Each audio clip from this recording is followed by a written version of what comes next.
The night my brother laughed and said, "You'll never be a homeowner. You're too soft for that kind of money."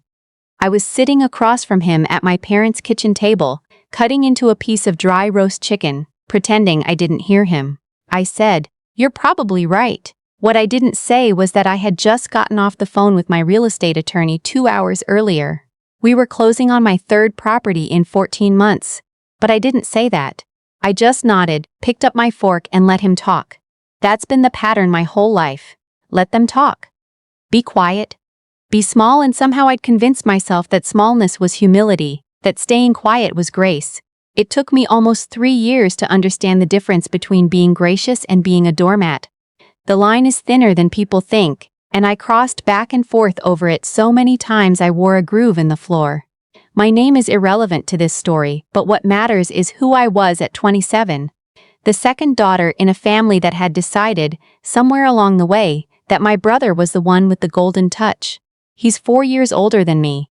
He has the bigger laugh, the louder opinions, the kind of confidence that reads as competence even when it's not. My parents adored him. Still do. And I was the one who got decent grades, kept my head down, worked 2 jobs through college, and was still somehow never quite enough. My brother dropped out of a state school his junior year to pursue opportunities. My parents gave him $22,000 to cover his debts and told him it was an investment in his future. When I graduated with a nursing degree and $41,000 in student loans, my mother told me I should have applied for more scholarships. I don't say this to sound bitter. I say it because you need to understand the math of how I was taught to exist in that family. The math was never in my favor, and I accepted that for too long. I moved to Denver at 24. Agency nursing, travel contracts, different hospitals every 13 weeks.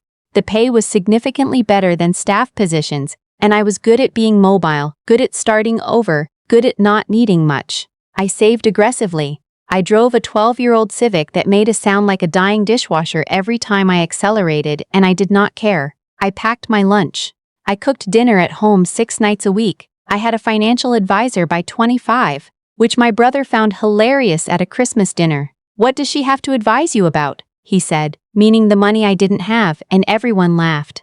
I smiled. I passed the mashed potatoes. I texted my advisor that night to confirm our meeting the following Tuesday. The first property I bought was a 2-bedroom condo in Aurora, Colorado, $287,000. I put 20% down, which I had saved over 22 months. I was 26 years old, and I cried in the parking lot of the title company after closing, because I couldn't believe something with my name on it actually existed. I told my parents. My mother said, "Are you sure you're ready for that kind of responsibility?" My brother said it was a starter home, nothing impressive, anyone could buy a condo. I nodded and changed the subject. I rented that unit out within 3 weeks, $1,850 a month. My mortgage was $1,380. I did not tell my family that part. By 27, I had the Aurora condo and was under contract on a duplex in Lakewood. I was working long hours, driving the dying Civic, eating lunch I made at 6 in the morning, and building something that was entirely, completely mine. Not $1 of family money, not one word of family encouragement. Just me and my spreadsheets and my advisor and my own stubbornness. And then my brother called. It was March. I remember because it had snowed the day before, one of those late-season Denver snows that catches everyone off guard, and I was sitting in my car in a hospital parking garage eating a granola bar between shifts. He said he'd gotten into a situation. His business, and I use that word loosely because business implies structure, and what my brother had was more of a collection of half-finished ideas, had a cash flow problem. He needed $1,400 a month for the next several months to cover his commercial lease. He'd been behind, he said. The landlord was threatening to terminate. He just needed a bridge, he said. Just until his investors came through. I asked when the investors were coming through. He said probably by fall. It was March. I knew even then. I knew in the specific way that you know when someone is telling you a story instead of facts. The pauses were wrong, the details were too tidy. I had listened to him talk his way out of accountability my entire life, and I could recognize the cadence of it like my own heartbeat, but he was my brother. I said yes because I'd been told my whole life that family takes care of family. I said yes because some part of me still wanted him to look at me the way my parents looked at him. I said yes because I was 27 years old and I still believe that generosity could make people love you the right way. Simi. First of every month. The fall came. The investors didn't. He said spring then. Just until spring. I kept sending the money. $400 in October. $400 in November, December, January. I told myself it was temporary. I told myself he would turn it around. I told myself that someday he'd acknowledge what I'd done, and that acknowledgement would mean something. 14 months. 14 months at $2,400 a month. $19,600 total. And then came the dinner. It was a Saturday in May. My parents' house, same table, same dry roast chicken. My brother was there with his girlfriend and he was in good spirits, that expansive performative way he gets when he wants everyone to notice him. He was talking about some new thing he was planning, something involving real estate actually. Commercial flipping, he'd been reading about it. He was very excited. My mother was asking him questions with the full focused attention she'd never once turned on me. And then he said it. He said, "You should think about getting into real estate." He was talking to me, but looking around the table like it was a benevolent piece of advice for everyone to witness. Build some actual wealth. You're a nurse, you work hard, but you're just trading time for money. You'll always be renting. I set down my fork very carefully. I said, "You're probably right." I went home that night and sat on my couch for a long time in the dark. I was not just renting. I owned a condo in Aurora that someone else was paying down for me. I was 3 weeks from closing on a townhome in Fort Collins, my third property in 14 months. And I had been sending my brother $400 every single month for over a year, which, when I pulled up my banking app and looked at the running total, came to $19,600. $19,600. He had taken $19,600 from me over 14 months, never repaid a cent, told me exactly twice that he hadn't forgotten and then changed the subject, and had the audacity to sit across from me at our parents' table and tell me I'd always be renting. I am not a confrontational person, I want to be clear about that. I don't like scenes, I don't like raised voices, I never have. But sitting in my dark living room that Saturday night, something shifted in me, not anger exactly, something quieter than anger and more permanent, a decision. I was done. I didn't call him. I didn't text him anything dramatic. I didn't send a long letter, I just stopped. When the first of the following month came, I did not send the $100. My phone showed a Venmo request from him at 8:04 in the morning. I opened it, I closed it, I went to work. He texted at noon. "Hey, did you forget?" I didn't respond. He called that evening. I let it go to voicemail. The voicemail said, "Hey, just wanted to make sure you saw the request. Things are tight this month, let me know." I did not let him know. He called again 2 days later. This time I answered because I'd made a decision about that too. I was not going to be the kind of person who disappears without explanation. I've had people do that to me and it's its own kind of cruelty. He asked about the payment. I said, "I'm not going to keep sending that." Long pause. He said, "What do you mean?" I said, "I mean I'm stopping. I've sent you almost $20,000 over the past year and a half. The investor situation clearly isn't resolving, and I need to redirect my money." He said, "You're serious?" I said I was. Then he said something I will not forget. He said, "You know, I always thought you were the practical one, but this is cold. This is genuinely cold. I'm your brother." I said, "I know." He said, "You can afford it. You've got your properties. It's not like this hurts you." And there it was. You've got your properties. So he had known. He knew about the condo. He knew about the Lakewood duplex. He'd known this whole time, and he had still presented himself as struggling, still positioned me as the safety net, still sat at that dinner table and told me I'd always be renting. While he was collecting nearly $1,400 a month from the person he was talking down to, I felt something cold move through me. Not devastation. Something more like clarity. I said, "Then you understand why I'm stopping." He hung up. He called my mother within the hour. I know this because my mother called me 40 minutes later with that particular tone she reserves for when she's been recruited to mediate. She said, "Your brother is very upset. He says you've cut him off." I said, "I stopped a voluntary payment I'd been making for over a year." She said, "He's going through a difficult time." I said, "I know. I've been helping him through it." $19,000 worth of helping. Silence. My mother had not known about the money. My brother had not mentioned to our parents that I'd been subsidizing him for 14 months. And now, with the facts laid out, my mother was quiet in a way I'd never heard from her before. That particular silence when someone is trying to recalibrate the story they thought they knew. She said, "He should have been upfront about that." It was the most direct criticism of my brother I had ever heard leave her mouth.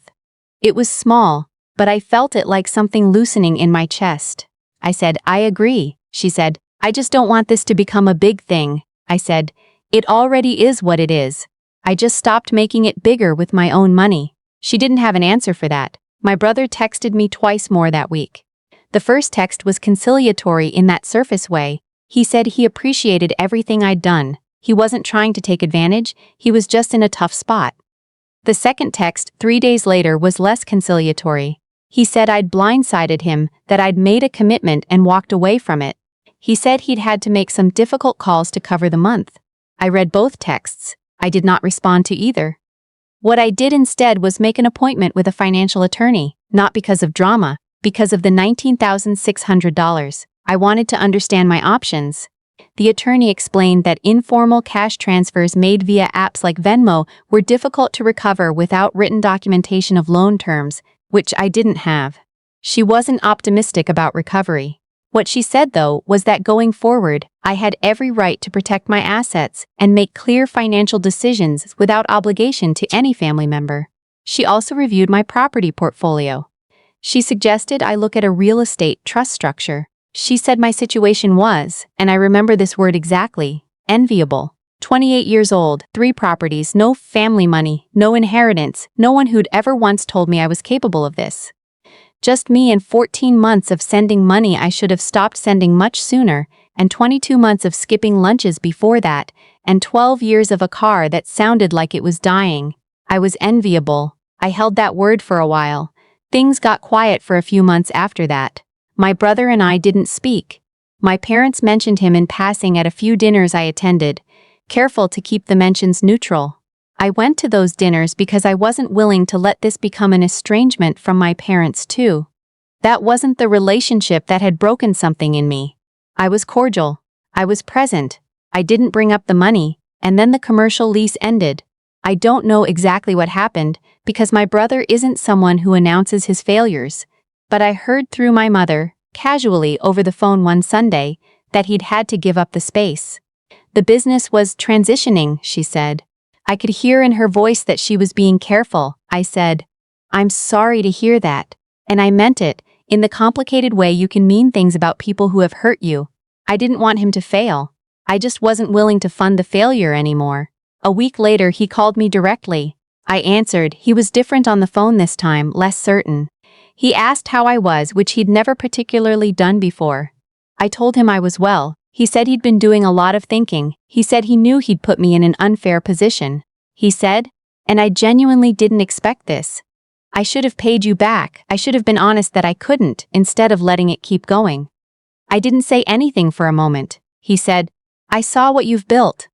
Mom showed me the listing for your Fort Collins. I didn't know, I knew about the condo, but I didn't realize how much you'd actually done, and I was talking to you like..." He stopped. Started again. "I don't know why I talked to you the way I did." I said, "I think you do." Long pause. "Yeah," he said, "I think I do." We didn't fix everything on that call. We're not that kind of family. The kind that has a cathartic conversation and comes out the other side transformed. Some damage is slow to repair and some trust takes years to rebuild, and I know that. But it was the first honest conversation I'd had with my brother in maybe my whole adult life. He didn't offer to repay the money. I didn't ask him to. I wasn't sure anymore if the money was the point. What I did about a month later was put the Aurora condo on the market, sold it for $334,000. The capital gains after expenses went directly into a down payment on a 4-unit property in Colorado Springs, something I'd been watching for 8 months, waiting for the right moment. The numbers worked. The tenants were already in place. My advisor called it a strong move. I signed the paperwork on a Wednesday afternoon and celebrated by ordering Thai food and watching a movie by myself, which sounds lonely but actually felt like the most peaceful evening I'd had in years. That 4-unit building generates more income per month than the salary I made my first 3 years as a nurse. My brother doesn't talk to me about money anymore. My parents have started asking me questions they never asked before. Careful, slightly hesitant questions about how I made decisions, what I looked for, whether I thought real estate was still viable right now. My father asked me once, almost shyly, if I'd recommend a book. I sent him 3. I am not the golden child in my family. I'm not sure I ever will be. The hierarchy in families like mine doesn't always reorganize itself the way it does in stories. It bends sometimes, it gets complicated. The favor shifts. But the love doesn't always follow the same map. What I learned, not from the money, not from the properties, but from the 14 months of sending $400 into a situation I knew wasn't going to resolve, is that you cannot buy your way into being seen. I tried to make myself indispensable, and all I became was convenient. And the moment I stopped being convenient, I became someone worth looking at differently. I wish I'd learned that cheaper, I genuinely do. $19,600 is a lot of money to pay for a lesson, and if you're reading this and you're in the middle of something similar, you already know, don't you? You know it's not working. You know the story they're telling you isn't quite right. Trust that. You're allowed to trust that. I'm 29 now. I have 4 properties and a Civic that I finally replaced. Nothing fancy. A 4-year-old Subaru that has heated seats, which in Colorado is not a luxury, it is a survival tool. I have a financial advisor I speak to monthly. I have a small circle of friends who actually know my business, who actually ask how I'm doing, and wait for the real answer. And I have a boundary that used to feel like a wall and now just feels like a floor. The solid place I stand on when people try to make me small. My brother called last week to tell me he'd started a new project. He was excited. He was describing the opportunity, and at some point he paused and said, "I'm not asking for anything. I just wanted to tell you." I said, "I'm glad you called, and I meant that too."